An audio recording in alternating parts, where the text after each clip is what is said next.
I'm going to have to split these videos into several parts or I'm going to go on way too long. I'm only showing you a fraction of what I've got in colored vinyl. I don't know why I've got so much. So maybe this is part 2. I don't know if this is part 3 that I'm on now. The music of Bobby, I don't even know how to pronounce this, Beausoleil. This is a kind of a box set. And if this video maybe was more focused on just really cool looking vinyl, that would be this one. It's several different colors. So this one's kind of a splatter orange. There's a kind of a clear type of thing. I'll throw up stills of them. Oh, this one's all right. Kind of a yellow. Looks cool. But this looks really dark and kind of okay from the front. But boy, when this is lit from behind, I'll throw up some stills so I can actually light this from behind the record. But from the front, you see the kind of the subtle dark purple colors, but when it's lit, wow, it just lights up. It looks gorgeous. I know there's a lot of people that aren't necessarily big record store day fans, which I understand, especially when they do something like this, Porno for Pyros, an album that I like. But this record store day release was just so cool.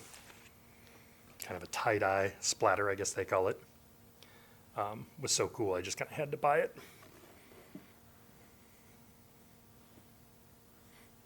So again, I understand why people are annoyed with record store day, but I'm a sucker. I'll keep going. This Wild Wild Life, oh my god, this one looks very cool. I'll definitely throw a still of this one up. Very cool music, very cool vinyl. This one, I saw this one, somebody told me about it, Botch. And I didn't own any Botch at the time. This is We Are the Romans. And I've listened to it. I know all the Botch fans are going to be pissed and think, you suck, how can you not like Botch? I like them, I don't listen to as much heavy stuff as I used to listen to, I guess. Maybe that's my excuse. But oh my god, the color. That's one of them. Throw up a still so you can see both of them, because they're two very different. One with the dark orange and blue, and one that's more white. If you like really heavy stuff, you may really dig that. This one, oh my god. You know, I've never even tried to figure out how to pronounce the name of this band. I'm going to try.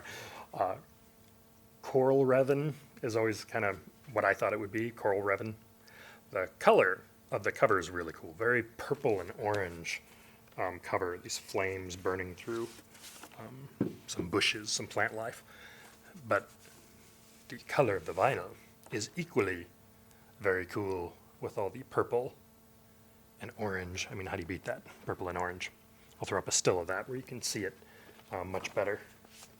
This is what I would consider one of my studio albums. This is what I will listen to when I just want to be creative and not distracted by the music. If These Trees Could Talk, I'll throw up a still of this one. This one's nice, but it's the other one that I really want to show you. If These Trees Could Talk have put up some very cool colored vinyl.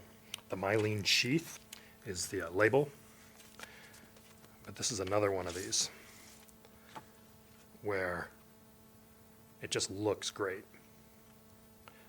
but also looks very different when lit from behind. So from the front, it's got a really interesting texture and everything, and from behind, these orange splotches show up much better. So I'll try to show that one in a still as well. And this, I don't know if you can see this very well, but there's spot varnish on here, so it looks really nice, but there's text that shows up depending on the angle. It's kind of harder to see or easier to see. I always love a record that does some spot varnish. Nice spot varnish design, either spot varnish or some letterpress. Odyssey, if you got like a little hip hop, this Odyssey album looks gorgeous. I will definitely throw stills of this one up. It sounds great. I dig it. But oh my god, it looks gorgeous. You know, I should show this one since I showed Botch earlier. Another band shown on the VC Psy. If you really like Botch, you might really like Psy. This is some pretty heavy stuff. It was shown and it looked incredibly cool. This is actually a triple vinyl set, I'll show a still that shows all three of them. Very cool, looks amazing.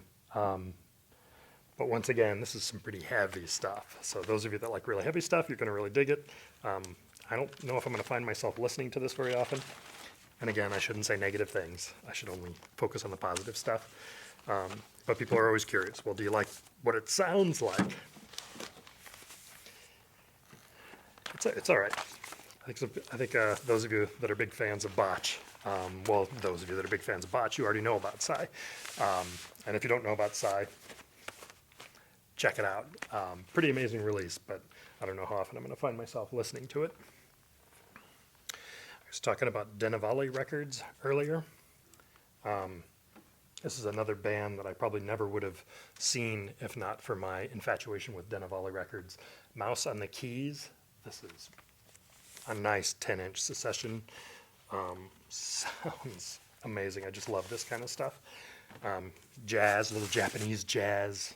I don't know, 3 members in the band. There's not a lot of people in this band, but oh, it sounds so good. Color, equally amazing.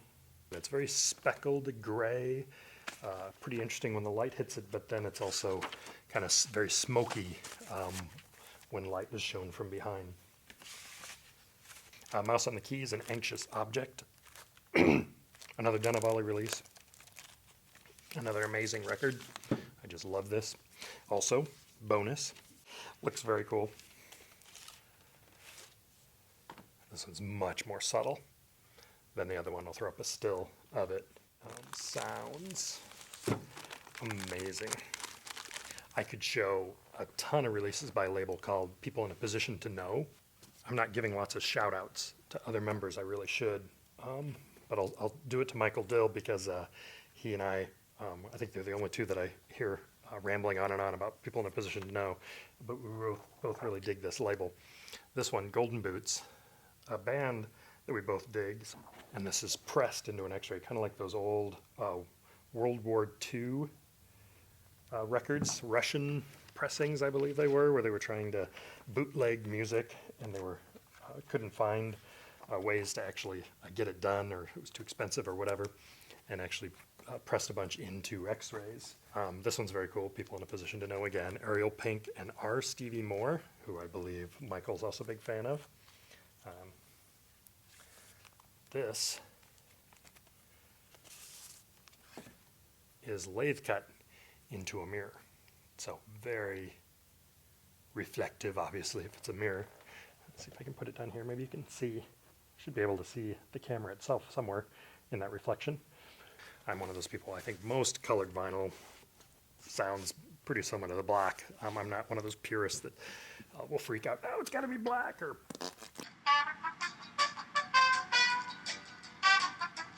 sometimes they sound bad, but generally they're not too bad. The lathe cut, however, often do sound bad.